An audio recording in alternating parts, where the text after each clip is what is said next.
So as you can probably tell from that box, I've got a new exhaust. I know what you're thinking, why'd you pay so much money to get a custom exhaust built and now you've bought another one? I'll explain more in this video.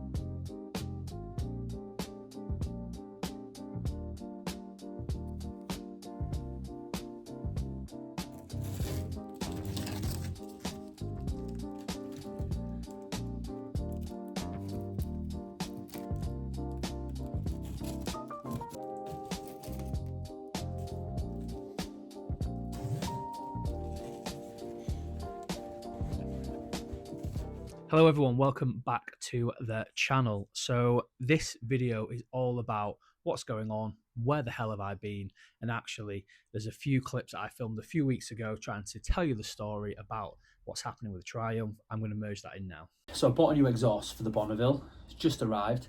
I'm going to talk you through what exhaust it is, why I've done it, how much it actually costs, and let's give you a mock-up actually and see what it's going to look like on the bike. Let's get this out. I actually quite like this look. If I could keep the colour, I would, because I'd really like that colour. But I actually don't mind the silver. I don't mind that at all. I don't mind. It's going to scratch, isn't it? I don't mind the silver, if I'm honest, but I don't know if they will go like that or whether it's just what they're made out of, but it looks like they will fit. You see my pipes just go straight through. What is that? Oh, nothing. So my pipes come straight through the header, straight down, and then they just go out. So this is the part that goes, obviously that goes into the bike, goes down, down, down, down, down. That bit goes onto the muffler. I think I need a pipe. Okay, so do you remember I said about the new exhaust? I don't think it's going to fit. Joe thinks it is going to fit, and we had a bit of a laugh and a joke because I want to prove him wrong. What are you doing here?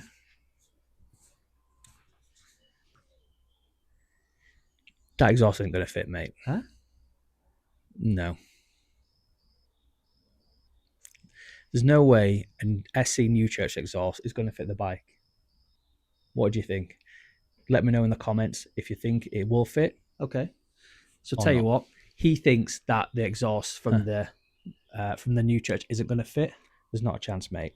This isn't going to fit that. You being serious? No. Huh. Okay. Let's see. Let's make a bet. Okay. See if that works. Huh. And he came back with a great response of, he should know he's fitted more than me. So let's just see whether this exhaust will fit. Joe seems to think that the headers will just go in and then these pipes will then just slot together with a clamp or a brace in the middle. And let's see who's right, the student or the master. Okay, so I already know the answer. Joe already knows the answer. I'm going to show you.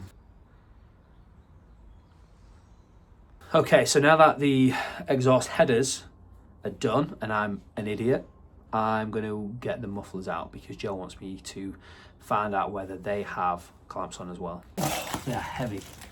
Definitely going to add some weight back on the old girl. A bit like its owner. Again, I'm trying not to scratch anything, but what I have seen is there's a dent under there from a foot peg or from something, or I'm taking it off, but they're actually not in that bad a condition.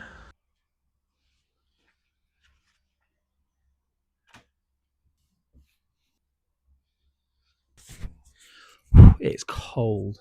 The parts have now arrived for the exhaust, and the plan now is to install the exhaust. However, they took forever and a day to arrive. I think I ordered these like 3-4 weeks ago, and they arrived yesterday. So the plan would have been to take the exhaust off, put all the new bolts on and get all that done. The only issue with that is the bike's MOT is due now because it's been so long. And the last time that I rode the bike, which you can see in the winter gear video, I did clean all the bike off, or so I thought, stored it away, and it's not been ridden for about 3 weeks now. and there is rust all over the chain. I probably could clean it, but I have tried. So yeah, the chain's absolutely shot, gone.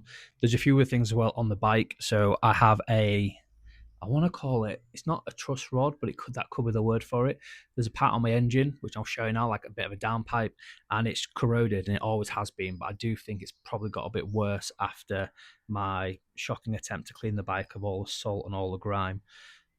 So I do need to get better at, one, storing the bike, two, cleaning it, and I'm rambling, so I'll move on. I'm partly wanting to give it to the garage to do while it's in for its MOT and it's up on the ramp and everything's off and the bike, but I figured for the man hours and stuff that's going to take, and I still want to learn how to do it, I need to be doing that kind of stuff myself, but I just don't want this bike off the road for any significant amount of time, which is what would happen if I had it.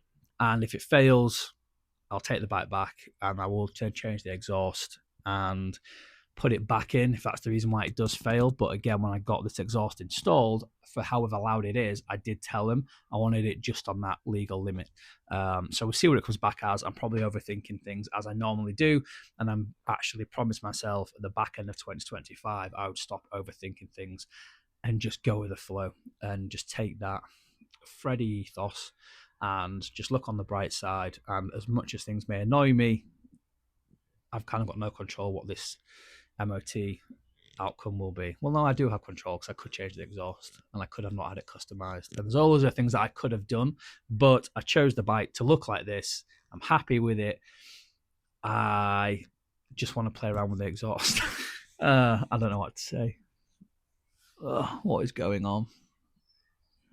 So with that all being said and done, hopefully the bike passes its MOT, even though it's got high legal loud exhaust. If not, I'll have to take the bike back and then fit the exhaust anyway, but that'll give me some time to do that because the MOT then would have expired and I won't be able to legally ride it on the roads anyway. So what it means is I'm going to have to find the time to get that exhaust in. What that then means is I'm going to have to map the exhaust. So at the minute it was done, obviously for the exhaust that I've had fitted, if once I put the standard ones back on or the new church ones, which I'm 99.9% certain they will fit.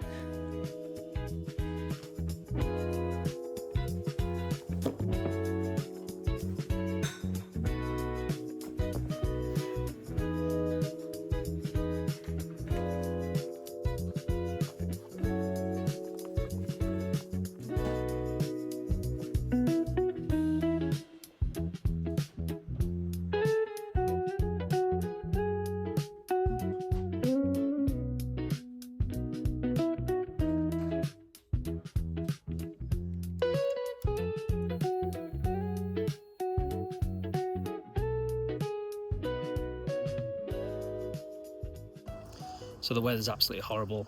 Just left the bike, so I'm going to go in and, park the bike. I'm going to go in now and get this bike sorted out.